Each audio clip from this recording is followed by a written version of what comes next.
Hey everyone, how's it going? It's Crazylando103 here, and today I have a mini history lesson for y'all.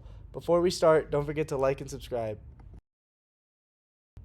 I'm going to be talking about the United States Constitution and the Nevada Constitution, their historical context, their differences, and their legacies for African Americans. Let's start with the United States Constitution, which was written in 1787 by a bunch of white slaveholders and Whigs. During the creation of this document, slavery was legal and very widespread. Slavery was morally wrong, and most of the Constitution's creators knew this, including James Madison, who wrote, "It was wrong to admit in the Constitution the idea that there could be property in men." So instead of stating slavery flat out, the founders used phrases such as other persons, such persons as any of the states now existing shall think proper to admit, and a person held to service or labor in one state under the laws thereof. Although these phrases did not help the slaves at the time, they did deny constitutional legitimacy to the institution of slavery, making slavery a state institution. One of the biggest flaws in the Constitution is the creation of the Electoral College. The Electoral College was created because of slavery. If there were to be a system where every vote counted, the North would win every election because the right of suffrage was more prevalent. This meant that the South would lose everything, including slavery. In order to protect this, the Electoral College was made, meaning that the votes were based on the population of the states.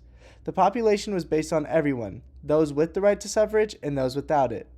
A flaw in this was that slave owners could just buy more slaves and gain more delegates from the Electoral College.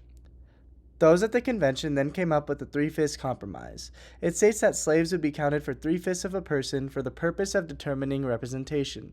This is a huge reason as to why the first 4 out of 5 presidents were white slaveholders out of Virginia. Virginia held 26% of the electoral votes.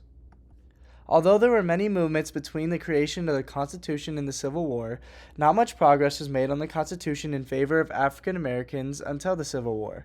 This is where Nevada and its infamous battle-born slogan comes from. President Abe Lincoln did not think he was going to win the upcoming election of 1864, but he knew that Nevada's territorial appointees wanted statehood, and they had proven to be loyal to the Union. Lincoln sent a man by the name of James Warren Nye, an anti-slavery New Yorker, to begin the process of making Nevada a state. Nye handled the task of putting all the pieces together so that Nevada was ready to become a state. The rule of becoming a state was that the Constitution had to be revised by the office of the President. This meant that a lot of Nevada's Constitution was made to please Lincoln and the views of the Union. This was to the benefit of African Americans. The Nevada Constitution and the United States Constitution were very similar. They both had a preamble and a Bill of Rights. When it came to the case of African Americans and slavery, there are some differences. The first obvious difference is that the Nevada Constitution was not scared to use the word slavery. The Constitution states that, first, that there shall be in this state neither slavery nor involuntary servitude, otherwise than in the punishment for crimes, whereof the party shall have been duly convicted. What is amazing is that this is the first thing stated in the ordinances showing how much of an anti-slave state Nevada is. Another thing in the Nevada Constitution was equal protection under the laws, meaning that African Americans were protected under the laws the same way whites were.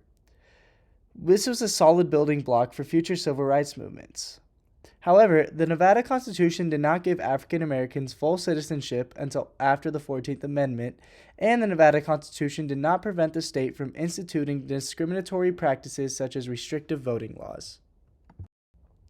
Both the U.S. Constitution and the Nevada Constitution failed when creating voting regulations and restrictions because at first there wasn't much of them. African Americans would have to go through ridiculous literacy tests to register to vote that would hinder them from voting. Voting registers would purposely sabotage African Americans so that they could not use their right to vote. The U.S. Constitution is majorly flawed, leading to the nation we have today. All court decisions are based on this flawed document, so the system must be faulty. There still are lasting effects of slavery and discrimination that occur in our world today from the U.S. Constitution, such as the Electoral College. This document made by white men was meant to please white men, creating further injustice for many minorities. While the document has been amended, the social culture and long-lasting laws have not changed fast enough. There is a reason why movements like BLM still occur today.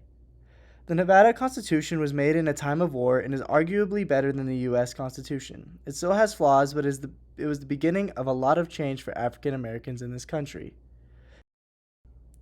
Thank you all for tuning in today, and remember to like and subscribe. See you all next time.